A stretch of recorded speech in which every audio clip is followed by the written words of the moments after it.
കർത്താവായ യേശു താൻ ഒറ്റിക്കൊടുക്കപ്പെട്ട രാത്രിയിൽ അപ്പമെടുത്ത് കൃതജ്ഞത അർപ്പിച്ചതിനു ശേഷം അത് മുറിച്ചുകൊണ്ട് അരുൾ ചെയ്തു, ഇത് നിങ്ങൾക്കു വേണ്ടിയുള്ള എൻ്റെ ശരീരമാണ്.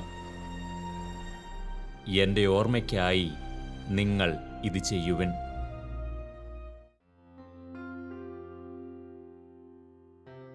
നമുക്കു വേണ്ടി സ്വയം ജീവാർപ്പണം ചെയ്യുന്ന ദൈവത്തിൻ്റെ സ്നേഹബലിയാണ് വിശുദ്ധ കുർബാന.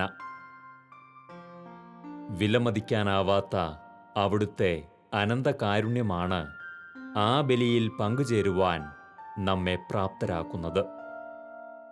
പാപത്തിൻ്റെയും അയോഗ്യതകളുടെയും നീർച്ചുഴിയിലകപ്പെട്ട മാനവകുലത്തിന് സുസ്ഥിരമായ രക്ഷ പ്രദാനം ചെയ്യുവാൻ ദൈവപുത്രൻ കാൽവരിയിൽ യാഗമായി തീർന്നപ്പോൾ എക്കാലവും സകല ദേശത്തും ജീവിക്കുന്ന എല്ലാ മനുഷ്യരും അതിൻ്റെ മഹനീയമായ ഫലത്തിൽ പങ്കാളികളായി മാറി.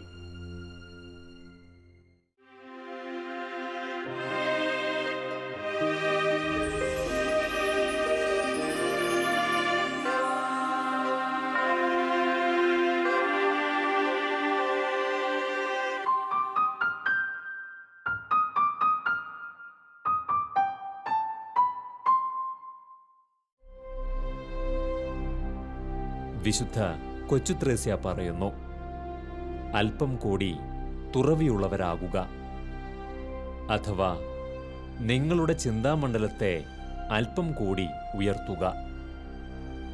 അതുവഴി മാലാഖമാരുടെ അപ്പം ദൈവികമായ ഒരു ഹിമവർഷം പോലെ പെയ്തിറങ്ങി നിങ്ങളെ ശക്തിപ്പെടുത്തും. ആവശ്യമുള്ളതെല്ലാം അതുവഴി നിങ്ങൾക്ക് ലഭിക്കും.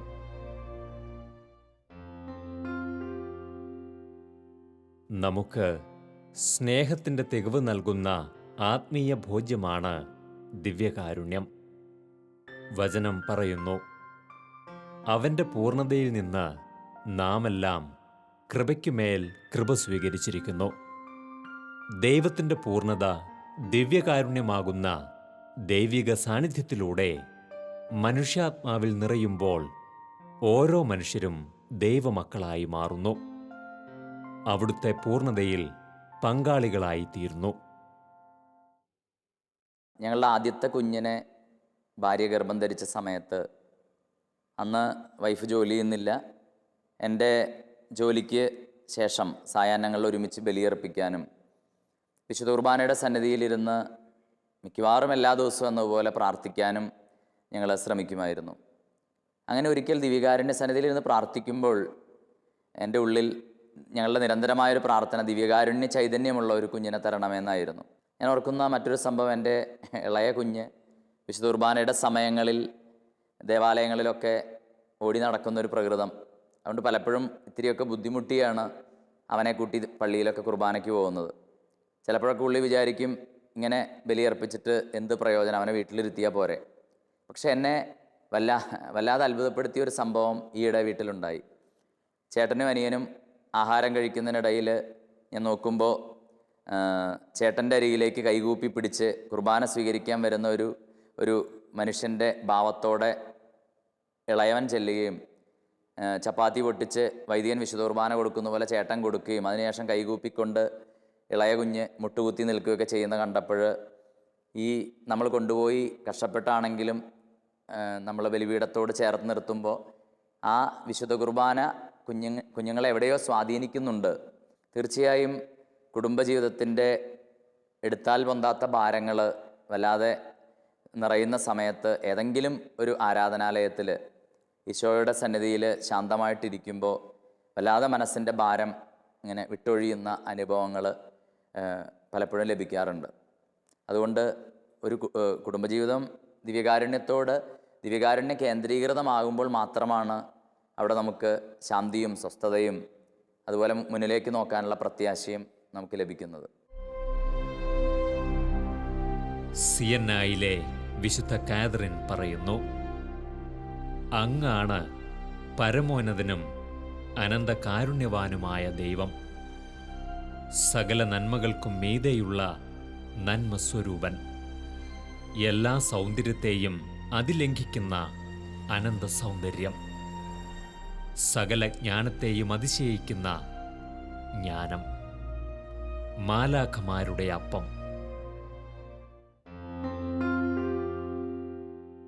ദിവ്യകാരുണ്യമായി മാറി ഒരപ്പത്തോളം ചെറുതായി നമുക്കായി കാത്തിരിക്കുന്ന ആ നല്ല ദൈവത്തെ തിരിച്ചറിയുകയാണ് ഒരു മനുഷ്യൻ്റെ ഈ ലോകത്തിലെ ഏറ്റവും വലിയ നേട്ടം. ഒരിക്കൽ ആ തിരിച്ചറിവിലേക്ക് കടന്നുവരുവാൻ നമുക്ക് കഴിഞ്ഞാൽ അളവില്ലാത്ത ആ ദിവ്യസ്നേഹം നമ്മെ കീഴടക്കും തീർച്ച. അങ്ങനെ പുതിയൊരു സൃഷ്ടിയായി ദിവ്യകാരുണ്യനാഥൻ നമ്മെ മാറ്റും. ഒരിക്കൽ വായിച്ച ഒരു മനോഹരമായ സംഭവം, ഒരു ഈശോസഭാ വൈദികനായിരുന്ന ബോയ്സ് ബാരറ്റ് എന്ന് പറയുന്ന വൈദികൻ, അദ്ദേഹം കുറേ പഠനങ്ങളൊക്കെ കഴിഞ്ഞ്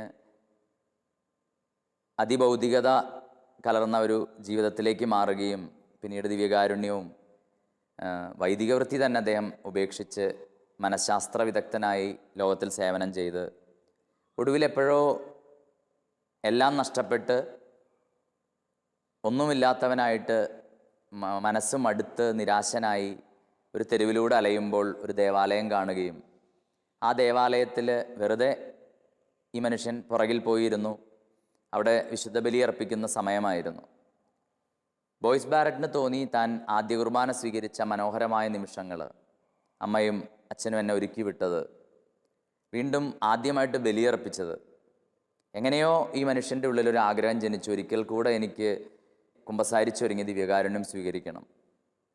അങ്ങനെ ഈ പഴയ പുരോഹിതൻ എല്ലാം ഒരിക്കൽ കൂടെ ആരംഭിക്കുന്നതിൻ്റെ ഭാഗമായി കുളിച്ചൊരുങ്ങി വൃത്തിയായ വസ്ത്രം ധരിച്ച് കുമ്പസാരിച്ച് ഒരു ദിവ്യകാരുണ്യ ബലിയിലേക്ക് കടന്നു ചെന്നു.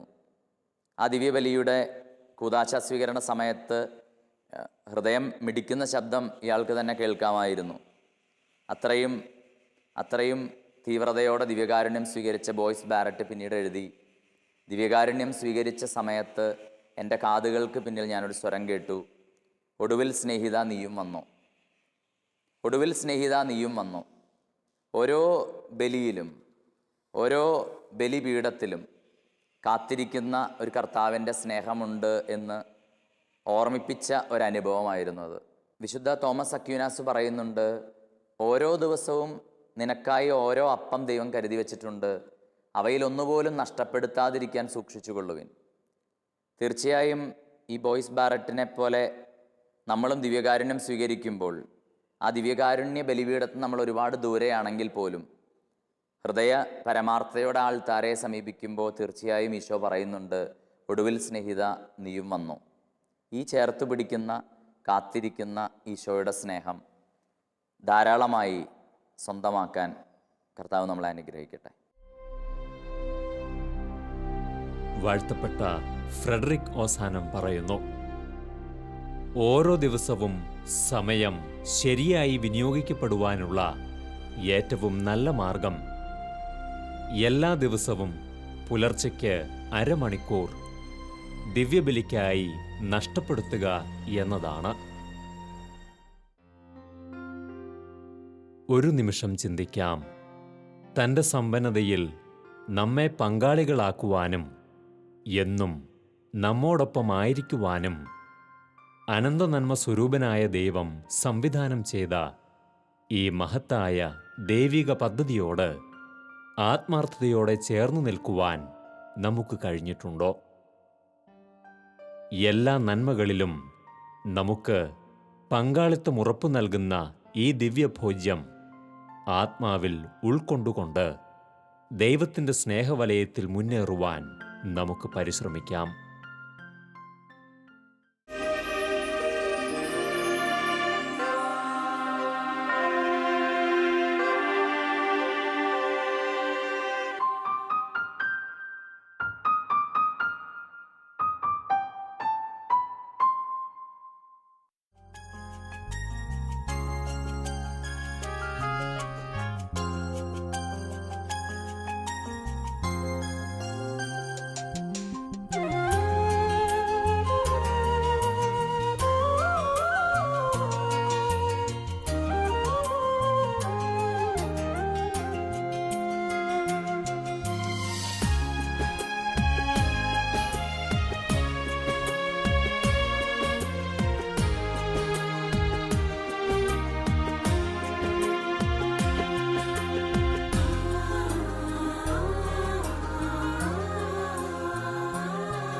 തിരുവോസ്തിയായി ബലിവേദിയിൽ ഈശോ വണയും നിമിഷമിതാ. തിരുഭോജ്യമായി സക്രാരിയിൽ നാഥൻ അണയും സമയമിതാ. മനസ്സിലെ നോവുകൾ കുരിശോടു ചേർക്കാൻ നാഥൻ അണയും നീതാ. കരുണ തുളുമ്പുമേ അൾത്താര തന്നില ഈശോ എഴുന്നള്ളുന്നു. ഓ എൻ യേശുവേ, ഓ എൻ ജീവനേ, നീ എന്നിൽ നിറഞ്ഞ ഞാൻ എത്ര ഭാഗ്യവാൻ. ഓ എൻ യേശുവേ, ഓ എൻ ജീവനേ, നീ എന്നിൽ നിറഞ്ഞ ഞാൻ എത്ര ഭാഗ്യവാൻ.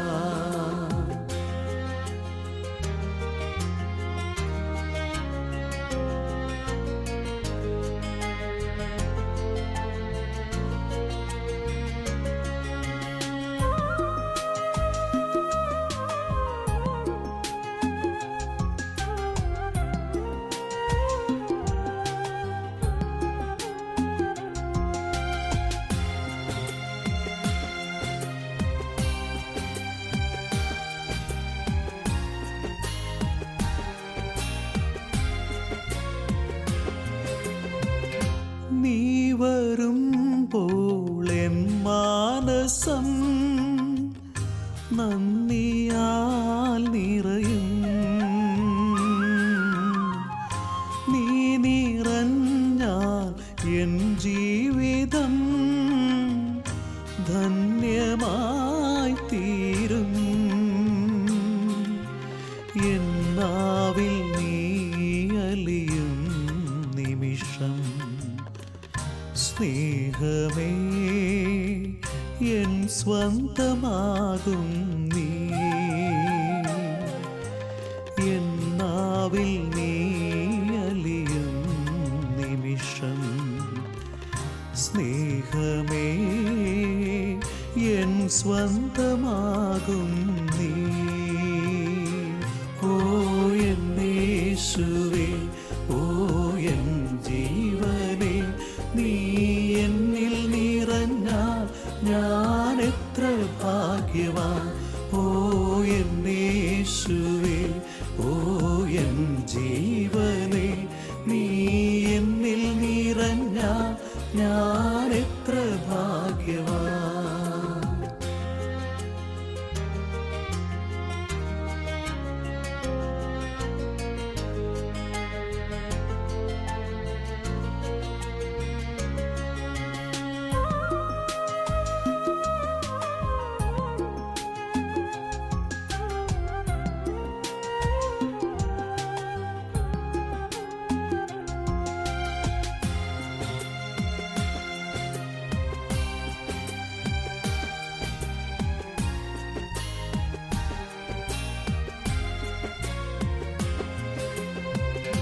നീ മൊഴിഞ്ഞാൽ എൻ ഹൃദയം ശാന്തമായി തീരും. നീ തൊടുമ്പോൾ എൻ അധരം തിരുവചനം മൊഴിയും. എന്നുള്ളിൽ നീ നിറയും നിമിഷം സ്നേഹമേ നിന്നോടു ചേരും ഞാൻ. എന്നുള്ളിൽ നീ നിറയും നിമിഷം സ്നേഹമേ നിന്നോടു ചേരും ഞാൻ. തിരുവോസ്തിയായി ബലിവേദിയിൽ ഈശോ വണയും നിമിഷമിതാ. തിരുഭോജ്യമായി സക്രാരിയിൽ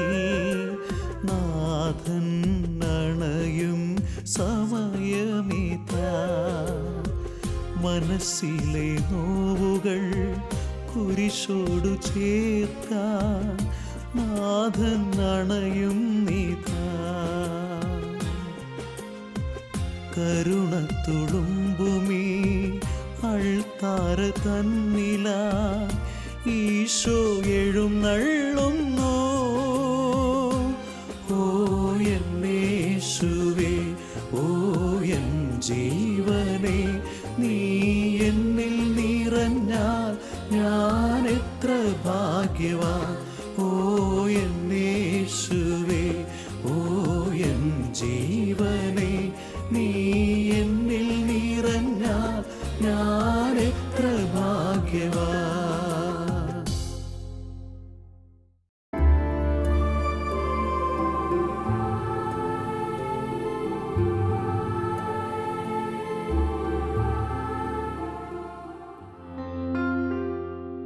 ക്രിസ്തുവിൻ്റെ മനുഷ്യാവതാര രഹസ്യത്തിൻ്റെ പൂർണ്ണതയാണ് ദിവ്യകാരുണ്യം. മനുഷ്യചരിത്രത്തിൽ അന്നോളം ദർശിച്ചിട്ടില്ലാത്ത മഹത്തായ ദൈവീക ഇടപെടലിലൂടെ സകല ആത്മാക്കളെയും സ്വന്തമാക്കുവാൻ തക്കതായ വലിയ ഉടമ്പടിയാണ് ദൈവപുത്രൻ കുരിശിൽ സ്ഥാപിച്ചത്. ആ ഉടമ്പടിയുടെ സ്മാരകവും നിത്യരക്ഷയുടെ അച്ചാരവുമായ വിശുദ്ധ കുർബാനയിലൂടെ സകലർക്കും ജീവൻ പകരുന്നതിനായി തൻ്റെ പ്രതിപുരുഷന്മാരായി അനേകരെ അവിടുന്ന് തെരഞ്ഞെടുത്തു. ഓരോ ആത്മാക്കളെയും സ്വർഗരാജ്യത്തിലേക്ക് ആനയിക്കുന്നതിനായി തൻ്റെ കരങ്ങളായി മാറുകയായിരുന്നു ഓരോ അഭിഷിക്തരുടെയും ദൗത്യമായി അവിടുന്ന് നിശ്ചയിച്ചിരുന്നത്. ദൈവം സ്ഥാപിച്ച മഹത്തായ രക്ഷാകര പദ്ധതിയുടെ പിന്തുടർച്ചക്കാരായി മാറുക എന്ന വലിയ നിയോഗം, അതാണ് നമുക്കിടയിലുള്ള ഓരോ വൈദികരിലും ദൈവം നിക്ഷേപിച്ചിട്ടുള്ളത്. ഈ ലോക ജീവിതത്തിൻ്റെ കറകളും പാപസാഹചര്യങ്ങളും തിരിച്ചറിഞ്ഞ് ദൈവസ്നേഹത്തിൻ്റെ നിറവിലേക്ക് ആത്മാക്കളെ ആനയിക്കുവാനായി അവർ ഓരോരുത്തരും നിയുക്തരാക്കപ്പെട്ടിരിക്കുന്നു. ഫ്രാൻസിലെ ഒരു ഉൾഗ്രാമത്തിൽ പാവപ്പെട്ടവരായ അനേകർക്കൊപ്പം ജീവിച്ച് അവർ ഏവരെയും ദൈവിക മഹത്വത്തിൻ്റെ സമ്പന്നതയിലേക്ക് ആനയിച്ച് കടന്നുപോയ ഒരു മാതൃകാ വൈദികൻ. അതായിരുന്നു ആർസിലെ വികാരി എന്നറിയപ്പെട്ട വിശുദ്ധ ജോൺ മരിയ വിയാനി. താൻ അനുദിനം കരങ്ങളിൽ ഉയർത്തുന്ന ക്രിസ്തുവിൻ്റെ തിരുശരീരത്തോട് ഓരോ നിമിഷവും താദാത്മ്യം പ്രാപിക്കുവാൻ കഴിഞ്ഞിരുന്ന ആ പുരോഹിതൻ പിൽക്കാലത്ത് വൈദികരുടെ മധ്യസ്ഥനും മാതൃകയുമായി തീർന്നു. ലക്ഷക്കണക്കിന് ആളുകളെ കുമ്പസാരത്തിലൂടെ വിശുദ്ധിയിലേക്ക് ആനയിച്ച ഇദ്ദേഹം കുമ്പസാരക്കൂട്ടിലെ വിശുദ്ധനെന്നും അറിയപ്പെട്ടു. ഫ്രാൻസിൽ ലിയോൺസിന് സമീപമുള്ള ഡാർഡില്ലി എന്ന ഗ്രാമത്തിലാണ് 1786 ജോൺ വിയാനിയുടെ ജനനം. മാതാപിതാക്കളായ മാത്യു വിയാനിയും മരിയയും ഉറച്ച ദൈവവിശ്വാസികളായിരുന്ന കർഷകരായിരുന്നു. തീരെ ചെറുപ്പകാലം മുതൽ ഫ്രഞ്ച് വിപ്ലവത്തിൻ്റെ ദോഷവശങ്ങൾ അനുഭവിച്ചാണ് ജോൺ വളർന്നു വന്നത്. നിർബന്ധിത പട്ടാള സേവനം യൗവനകാലത്ത് അദ്ദേഹത്തിനുമേൽ സമ്മർദ്ദം ചെലുത്തിയിരുന്നുവെങ്കിലും കുടുംബസ്വത്തുക്കൾക്ക് മേലുള്ള അവകാശം സഹോദരന് നൽകി ജോൺ സ്വതന്ത്രനായി. തുടർന്ന് ഫ്രാൻസിസ് എന്ന ആ സഹോദരൻ സൈനിക സേവനത്തിനും ജോൺ സെമിനാരി പഠനത്തിനും പോകുവാൻ തീരുമാനിച്ചു. 1813 സെമിനാരിയിൽ ചേർന്ന ജോണിന് പഠനം വളരെ വിഷമകരമായിരുന്നു. വിശുദ്ധമായ വൈദിക ജീവിതം ജീവിതത്തിലെ ഏറ്റവും വലിയ ലക്ഷ്യമായി അദ്ദേഹം കണ്ടിരുന്നുവെങ്കിലും പാഠ്യവിഷയങ്ങളിൽ ഏറെ പിന്നോക്കമായിരുന്നത് ആശങ്കാജനകമായിരുന്നു. പ്രാർത്ഥനയിലും ജീവിത മാതൃകയിലും മുൻപന്തിയിലായിരുന്ന വിശുദ്ധനായ ആ യുവാവിനെ മേലധികാരികൾ തള്ളിക്കളഞ്ഞില്ല. പ്രത്യേകമായി പരിശുദ്ധ അമ്മയോടുള്ള അദ്ദേഹത്തിൻ്റെ ഭക്തിയും ബോധ്യപ്പെട്ടപ്പോൾ ജോണിന് പൗരോഹിത്യം നൽകുവാൻ വികാരി ജനറൽ തീരുമാനിച്ചു. ജോൺ മരിയ വിയാനി എന്ന വിശുദ്ധ വൈദികനെ സവിശേഷമായ രീതിയിൽ ഉയർത്തിക്കൊണ്ടുവന്ന ദൈവത്തിൻ്റെ വിസ്മയനീയമായ പ്രവൃത്തി നമുക്ക് നൽകുന്ന ഏറെ സന്ദേശങ്ങളുണ്ട്. മാനുഷികമായ കഴിവുകൾക്കും യോഗ്യതകൾക്കുമപ്പുറം ഒരു മനുഷ്യനിൽ ദൈവം പരിഗണിക്കുന്ന മൂല്യങ്ങളെക്കുറിച്ചും ദുർഗ്രഹമായ ദൈവിക തിരഞ്ഞെടുപ്പുകളെക്കുറിച്ചുമുള്ള ഉൾക്കാഴ്ചകൾ ഈ ജീവിതം നമുക്ക് പകർന്നു നൽകുന്നു. ചിലപ്പോഴെങ്കിലും മാനുഷികമായ പരിമിതികളെക്കുറിച്ചുള്ള ആശങ്കകൾ ദൈവിക പദ്ധതികൾക്ക് തടസ്സമായി മാറുമ്പോൾ ഈ വിശുദ്ധന്റെ ജീവിതം നമുക്ക് പ്രചോദനം പകരുന്നുണ്ട്. 1815 ആഗസ്റ്റ് 13 പൗരോഹിത്യ പദവിയിലേക്ക് ഉയർത്തപ്പെട്ട ഫാദർ ജോൺ വിയാനിയെ തുടർന്ന് ദൈവം നയിച്ചത് അതിശയകരമായ വഴികളിലൂടെയാണ്. 2 വർഷം അസിസ്റ്റന്റായി ജോലി ചെയ്തതിനു ശേഷം അദ്ദേഹത്തിന് ലഭിച്ച നിയമനം ആർസിലെ വികാരിയായാണ്. തുടർന്നുള്ള 41 വർഷക്കാലവും അവിടുത്തെ വികാരി സ്ഥാനത്ത് തുടർന്ന അദ്ദേഹത്തിൻ്റെ ആ ദേശത്തെ ശുശ്രൂഷകളാണ് പിന്നീട് പ്രശസ്തമായി മാറിയത്.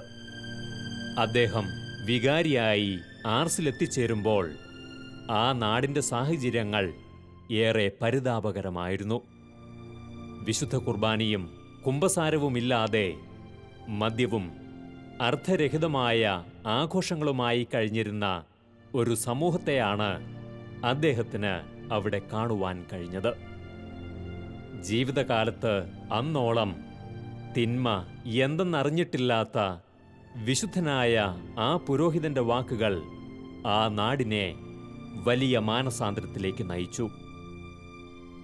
തുടർന്നുള്ള കാലങ്ങളിൽ ഫാദർ ജോൺ വിയാനിയുടെ ദിവസങ്ങളിൽ 18 മണിക്കൂറുകൾ വരെ അദ്ദേഹം കുമ്പസാരക്കൂട്ടിൽ ചെലവഴിച്ചു. വർഷങ്ങളോളം പുഴുങ്ങിയ ഉരുളക്കിഴങ്ങും പച്ചവെള്ളവും മാത്രമായിരുന്നു അദ്ദേഹത്തിൻ്റെ ഭക്ഷണം. ആ കാലയളവിനുള്ളിൽ 20 ലക്ഷത്തോളം പേർ അദ്ദേഹത്തിൽ നിന്ന് പാപമോചനം നേടിയിരുന്നു എന്നത് അതിശയോക്തിയല്ല. അനേക വൈദികരും മെത്രാന്മാരും പോലും അദ്ദേഹത്തിൻ്റെ പക്കൽ കുമ്പസാരിക്കാനായി എത്തിയിരുന്നു. അനന്തനന്മ സ്വരൂപനായ ദൈവം മനുഷ്യാത്മാവിലേക്ക് ഇറങ്ങി വരുന്നതിനായി പ്രത്യേകം പരികൽപ്പനം ചെയ്ത ദിവ്യാത്ഭുതമാണ് ദിവ്യകാരുണ്യം. എന്നാൽ മാനുഷികമായ ബലഹീനതകളും പാപസാഹചര്യങ്ങളും പാപാവസ്ഥകളും ദൈവത്തോടു കൂടെയിരിക്കുവാനുള്ള ആ വലിയ വിളിയിൽ നിന്ന് മനുഷ്യരെ അകറ്റി നിർത്തുന്നു. അതിനാൽ തന്നെ പാപമോചനം കൂടാതെയുള്ള വിശുദ്ധീകരണം മനുഷ്യന് അസാധ്യമാണ്. കുമ്പസാരമെന്ന മഹത്തായ കൂദാശ മനുഷ്യന് ദൈവിക നന്മകളിലേക്കും വിശുദ്ധിയിലേക്കുമുള്ള ഒരു പാലമായി വർത്തിക്കുന്നു.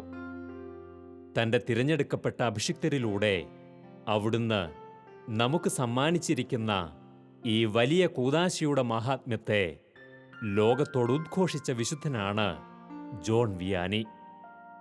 ആ ജീവിതത്തിൽ ദൈവം പകർന്നു നൽകിയ ബോധ്യങ്ങളിലൂടെ അദ്ദേഹം അനേക ലക്ഷം ആത്മാക്കളെ വിശുദ്ധിയിലേക്ക് നയിച്ചു. ആ പുരോഹിതനിലൂടെ അനുദിനം സംഭവിച്ചിരുന്ന അനേക മാനസാന്തരങ്ങൾ ഏറ്റവുമധികം പ്രകോപിപ്പിച്ചത് നിശ്ചയമായും സാത്താനെയാണ്. ആ ജീവിതത്തിൽ ആദ്യന്തം അദ്ദേഹത്തെ പരാജയപ്പെടുത്തുവാൻ അവൻ കിണഞ്ഞു പരിശ്രമിച്ചിരുന്നു. ശാരീരികമായും മാനസികമായും ആത്മീയമായും അദ്ദേഹത്തിനു മുന്നിൽ അവൻ ഏറെ പ്രതിബന്ധങ്ങൾ ഒരുക്കി. പല രീതിയിലും ശാരീരികമായി തന്നെ സാത്താൻ അദ്ദേഹത്തെ ഉപദ്രവിച്ചിരുന്നു. ചിലപ്പോഴൊക്കെ ശബ്ദം കേട്ട് ഓടിയെത്തുന്നവർ സാത്താന്റെ അദൃശ്യകരങ്ങൾ അദ്ദേഹത്തെ വലിച്ചെറിയുന്നതിനു പോലും ദൃക്സാക്ഷികളായി. ഒരിക്കൽ ദുഷ്ടശക്തികൾ അദ്ദേഹത്തിന്റെ കട്ടിലിന് തീ വയ്ക്കുക പോലുമുണ്ടായി. പക്ഷിയെ കിട്ടാത്തതിന് കൂടിന് തീയിട്ടിരുന്നു എന്നാണ് ഫാദർ വിയാനി അതേക്കുറിച്ച് പ്രതികരിച്ചത്. വിശുദ്ധിയോടെ ദിവ്യകാരുണ്യത്തെ അനുദിനം സമീപിച്ചിരുന്നതും ജപമാല വഴി പരിശുദ്ധ അമ്മയോട് ചേർന്ന് നിന്നിരുന്നതും വഴിയായി എല്ലാ പ്രതിബന്ധങ്ങളെയും അതിജീവിക്കുവാൻ അദ്ദേഹത്തിനായി. ജീവിതത്തിൽ ഒരിക്കലും പഠനകാര്യങ്ങളിൽ സാമർഥ്യം പ്രകടിപ്പിക്കാതിരുന്ന ഒരു ചരിത്രമായിരുന്നു സ്വന്തമുണ്ടായിരുന്നതെങ്കിലും അദ്ദേഹത്തിൻ്റെ പ്രസംഗങ്ങളും വാക്കുകളും ഏറെ മനോഹരവും കുറ്റമറ്റവയുമായിരുന്നു. കേൾവിക്കാരെ വളരെ വേഗം സ്വാധീനിക്കത്തക്കതായ ശക്തി അദ്ദേഹത്തിൻ്റെ വാക്കുകൾക്കുണ്ടായിരുന്നു. പൂർണ്ണമായും തനിക്കു മുന്നിൽ സമർപ്പിക്കപ്പെട്ട ഒരാത്മാവിനെ ദൈവം ഏറ്റവും മനോഹരമായി എടുത്തുപയോഗിച്ച ചരിത്രമാണ് ജോൺ വിയാനിയുടേത്. ഏറെ നന്മകൾക്ക് കളമൊരുക്കിയിരുന്ന നാളുകളിലും സഹശുശ്രൂഷകരിൽ നിന്നുപോലും ദുരാരോപണങ്ങളെ അദ്ദേഹം നേരിട്ടിരുന്നു. എന്നാൽ വികാരി ജനറാളിൻ്റെ അന്വേഷണത്തിൽ നിന്നും അവയെല്ലാം കപടമായിരുന്നുവെന്ന് പിന്നീട് തെളിഞ്ഞു. ദൈവം പകർന്നു നൽകിയ പ്രത്യേക ബോധ്യങ്ങൾ നിമിത്തം തൻ്റെ ശത്രുക്കളെയും മിത്രങ്ങളെയുമെല്ലാം ഒരുപോലെ ഉൾക്കൊള്ളുവാൻ അദ്ദേഹത്തിന് കഴിഞ്ഞിരുന്നു. ഒരിക്കൽ തനിക്ക് 2 എഴുത്തുകൾ കിട്ടിയതിനെക്കുറിച്ച് അദ്ദേഹം പങ്കുവച്ചത് ഇപ്രകാരമാണ്: പുകഴ്ത്തിക്കൊണ്ട് ലഭിച്ച ആദ്യത്തെ കത്ത് എനിക്ക് ഒരു മഹത്വവും സമ്മാനിക്കാത്തതുപോലെ തന്നെ ചീത്ത പറഞ്ഞെഴുതിയ രണ്ടാമത്തെ കത്ത് എനിക്ക് ഒരു കോട്ടവും വരുത്തിയിട്ടില്ല. ദൈവം നയിക്കുന്ന വഴിയെ ദൈവോന്മുഖരായി നീങ്ങുന്ന ഒരു വ്യക്തി തൻ്റെ ജീവിതത്തിൽ സംഭവിക്കുന്ന നല്ലതും മോശവുമായ ഒരു സാഹചര്യങ്ങളിലും അതിരറ്റ് സന്തോഷിക്കേണ്ടതോ പതറേണ്ടതോ ഇല്ല എന്ന വലിയ സന്ദേശമാണ് ഈ അനുഭവങ്ങൾ നമുക്ക് നൽകുന്ന സന്ദേശം. പിൽക്കാലത്ത് ഏറെ ശക്തനായൊരു വിശുദ്ധനായി പരക്കെ അംഗീകരിക്കപ്പെട്ട ജോൺ മരിയ വിയാനിയുടെ ജീവിതകാലം ഏറെയൊന്നും സംഭവബഹുലമായിരുന്നില്ല. കുമ്പസാരക്കൂട്ടിൽ ഇരുന്നു കൊണ്ട് അനേക ആത്മാക്കളെ വിശുദ്ധിയിലേക്ക് കൈപിടിച്ചുയർത്തുവാൻ അദ്ദേഹത്തിനായി. ലളിതമായ അദ്ദേഹത്തിൻ്റെ സേവനങ്ങളെ വിലമതിച്ച ഫ്രഞ്ച് ഗവൺമെന്റ് പ്രത്യേക ബഹുമതികൾ നൽകി അദ്ദേഹത്തെ ബഹുമാനിച്ചിരുന്നു. പ്രത്യേകമായ രോഗങ്ങളൊന്നും തന്നെ ജീവിതകാലത്ത് അലട്ടിയിട്ടില്ലാത്ത അദ്ദേഹം തൻ്റെ 73-ാം വയസ്സിൽ 1859 ആഗസ്റ്റ് 4-ാം തീയതി സ്വർഗഭാഗ്യത്തിനായി യാത്രയായി. 1925-ൽ വിശുദ്ധ പദവിയിലേക്ക് ഉയർത്തപ്പെട്ട അദ്ദേഹം ഇന്ന് വൈദികരുടെ സ്വർഗീയ മധ്യസ്ഥനായി തിരുസഭയിൽ വണങ്ങപ്പെടുന്നു. ഇനിയും അഴുകാത്ത അദ്ദേഹത്തിൻ്റെ ഭൗതിക ശരീരം ദർശിക്കുന്നതിനായി ജനലക്ഷങ്ങൾ ഇന്നും ആ കൊച്ചു ഗ്രാമത്തിലേക്ക് ഒഴുകുന്നു. ജീവിത വിശുദ്ധി കൊണ്ടും സവിശേഷമായ പ്രവർത്തന ശൈലി കൊണ്ടും എക്കാലത്തെയും വൈദികർക്ക് മാതൃകയാക്കാനാവുന്ന പൗരോഹിത്യ ജീവിതം കൊണ്ടും ശ്രദ്ധേയനായ ഈ വിശുദ്ധന്റെ പാത പിന്തുടർന്ന് അനേകാത്മാക്കളുടെ രക്ഷയ്ക്കായി അഭിഷിക്തർ പിറവി കൊള്ളുന്നതിനായി നമുക്ക് പ്രാർത്ഥിക്കാം.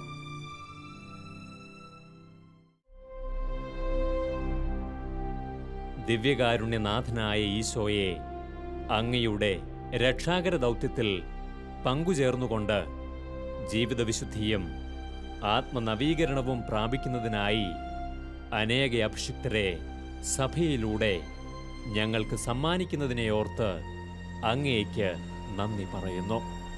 പ്രത്യേകമായി സകല വൈദികർക്കും മാതൃകയും സ്വർഗീയ മധ്യസ്ഥനുമായി വിശുദ്ധ ജോൺ മരിയ വിയാനിയെ തെരഞ്ഞെടുത്തതിനെയോർത്ത് ഞങ്ങൾ അങ്ങയെ സ്തുതിക്കുന്നു.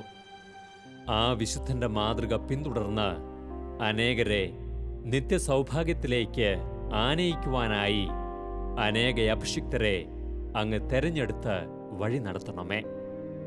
അന്ധകാരം നിറഞ്ഞ ഈ ലോകത്തിൽ അങ്ങയുടെ ദിവ്യപ്രകാശം അവർ നിറയ്ക്കട്ടെ. ആമേൻ.